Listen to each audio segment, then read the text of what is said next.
The last few things we're going to talk about are related to internet safety, but kind of have their own special distinctions. One of them is your cell phone. So more and more phones have full internet access and internet enhanced features, and more people have phones that have those capabilities. One of the things that's really hard to avoid, and pretty much everyone can relate to this, is trying to set some limits on using your phone. It can seem like we're not on our phone that much when really we're on it constantly, checking email and texts, on an actual phone call, Facebook, Instagram, taking a video of something, taking a picture, listening to music, doing all those things at once. And we can end up spending a huge amount of time on our phones and ending up disconnected from what's actually going on around us. It can even interfere not just with our personal lives, but with our professional lives or our academic lives. So think about when you have your phone, are you taking time away from other things to spend that being on your phone? So as an extension of that, part of getting older and maybe entering the adult world is kind of policing yourself, setting some limits. When and where you should and shouldn't use your phone. How often? What should your phone be used for? And trying to limit its interference with things that are more important in your life. I mean, we can all relate to maybe being in a social situation like a dinner or spending some time with someone that's important to us and not really getting to talk to them because they're kind of wrapped up in their own thing with their phone specifically. So when you go to do something on your phone that maybe isn't 100% essential, think about who you're with and how you're spending your time and maybe if that's always the right thing to do.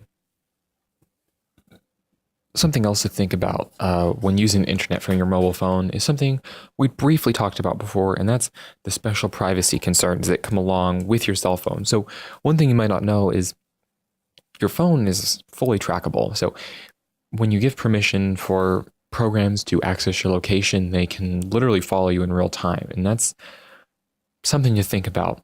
Something else is, since your phone can take images and videos and check you in and identify who you're with, you want to make sure that when you do things like that, share images, check in where you are on Facebook, Foursquare, whatever, and include other people in that they actually want to be included.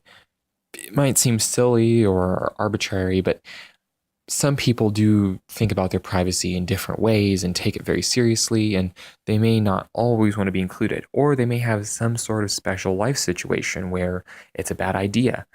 Maybe someone that they're trying to stay away from, a stalker, something like that. Identifying them makes it really easy for those people to find them, the people that they're trying to avoid. Another thing, and most people know this, is if there are protections, set up for you, antivirus or filters, other things like that on your home or your school computer, that those don't always apply on your phone. So whenever you access something, services, websites, applications, always give a thought to the safety of those things and if the publishers or the content, the company that provides them, if they can be trusted.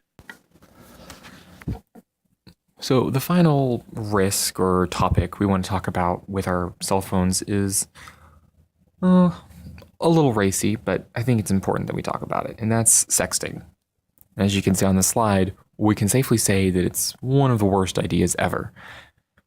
Now, legally, if you're under 18, explicit pictures of you are technically child pornography, no matter who you're sending them to, or whether you wanted to send them, what your intent is, or what your consent is. So that's something to think about, that in a lot of jurisdictions and states, it can be illegal and a felony to share those pictures if you're underage. But no matter what age you are, you have to think about what we talked about all throughout this, and that is once you've sent something or posted it, but in this case sent, it's totally out of your control. The people that you share it with and send it to, you're totally putting your trust in them. They can do whatever they wish with what you share with them. They can keep it to themselves, they could share it, they can save it for who knows how long, broadcast it if they want to. And it may seem okay right now if your contact or relationship with that person ever goes sour and isn't perfect. Maybe they get upset, maybe you get upset.